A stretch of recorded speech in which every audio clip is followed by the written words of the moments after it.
Okay, like for today, right? Today, I'd like to talk about the Fed signals is peak rates.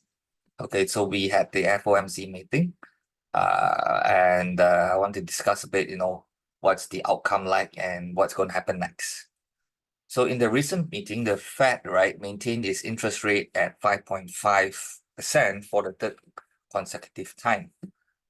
This move was anticipated by many. We even talked about it already, and when I showed you the CME Fed rate hike probabilities, right? We saw that in the high 90s, so we knew that it's going to happen. So, but the only thing that remember I put two questions up, right? So one of the questions was actually in a way answered. It was a surprising thing. As I said, this provided an unexpected indication that their period of aggressive interest rates hike might be coming to an end. So you see, whenever a market is decisive, then we have the movement. Okay, so this was unexpected from my side. And the Fed Chair Powell made a significant statement during the meeting. While, as usual, he expressed his readiness to increase interest rates again if inflation resurges, he also hinted that the focus is shifting. So the Fed now is considering when to reduce rates, when they're going to cut the rates, as inflation appears to be on a steady decline towards their 2% target.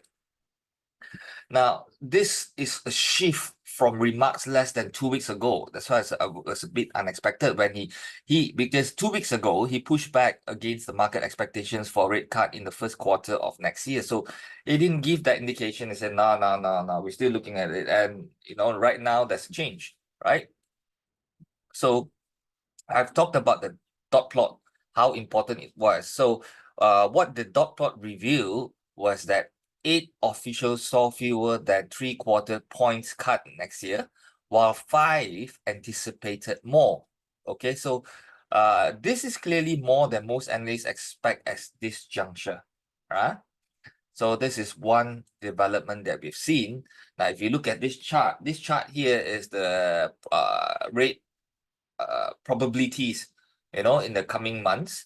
And what we are seeing right now indicates a 78.84 percentage points likelihood of an interest rate cut in March. This is what the market expects. So this is definitely a significant shift in sentiments. It used to be in June. Then the previous reports, I reported that the rate cut they were looking at into May, the earliest, right?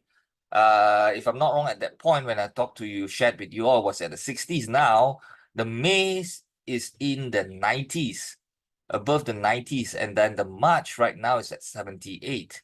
And you know very well when it crosses the 70% mark, the probability is rather high.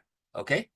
At least we have seen it for this year, the entire this year and last year. So next year may be a different story, but we'll see. So this, this is something that we need to look at, because in May, sorry, it was in the May was in the 70s, not 60s, 70s. Okay. So we shall see, because the latest data from the CME FedWatch Tool show a dramatic increase in market expectations, with a rate cut at 97.44%. Okay, so I believe that this is a strong belief in continued policy adjustments in response to current economic indications, the trends, the developments. I think this is an adjustment that the market is expecting it to be. Okay.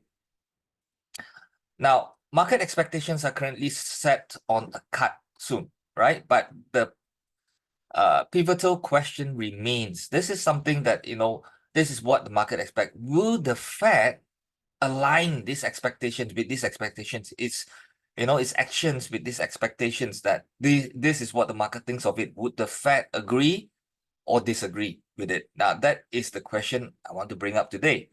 Now, if you look at core CPI year on year, and you think it as the gauge, because the Fed has always said that this is the gauge, that this is what they want to see, it still needs to drop another 2%, because the CPI year over year is at 4%, And if the target is 2%, he has to drop another 2%, right?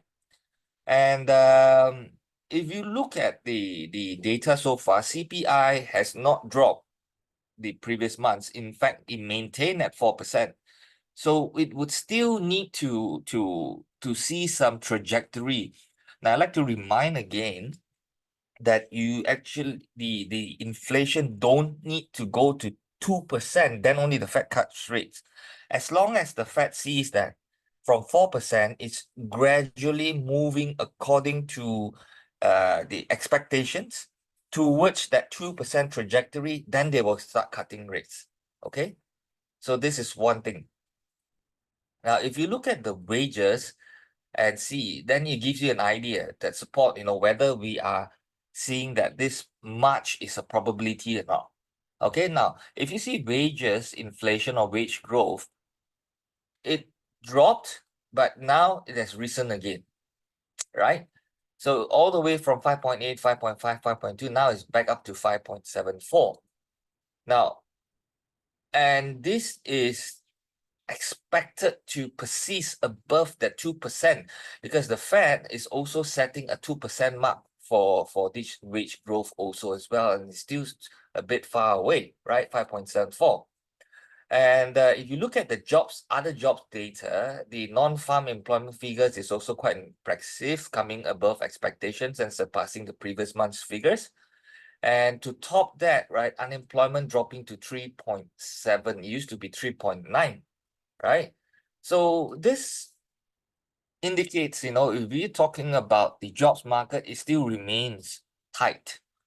So what are the factors that's going to make the Fed cut its rates in March? Okay, we have seen all these data and they are actually not supporting that. Okay, so because of that, I think March may be too early for the Fed to cut its rates, unless, right, something untoward happens to the US economy by then. Okay, so that is one possibility. Looking at the data, they may not cut it, but what could actually happen for the Fed to cut?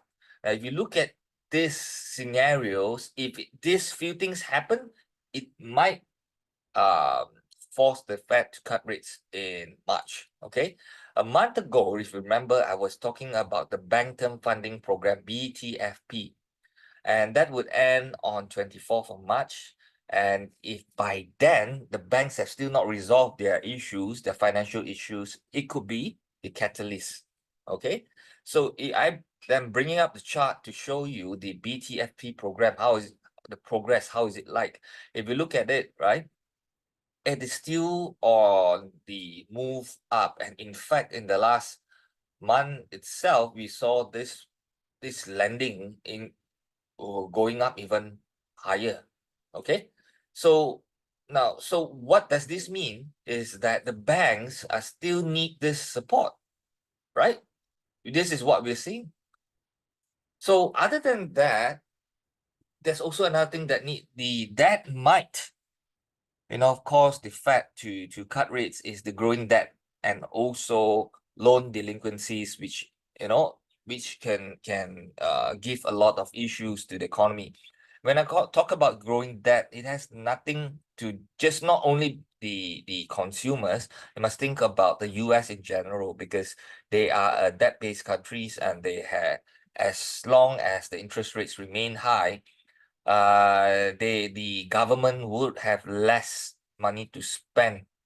And knowing that next year is an election year, they have to, they will do something to ensure that the current sitting government will do something to ensure that, they still remain in power.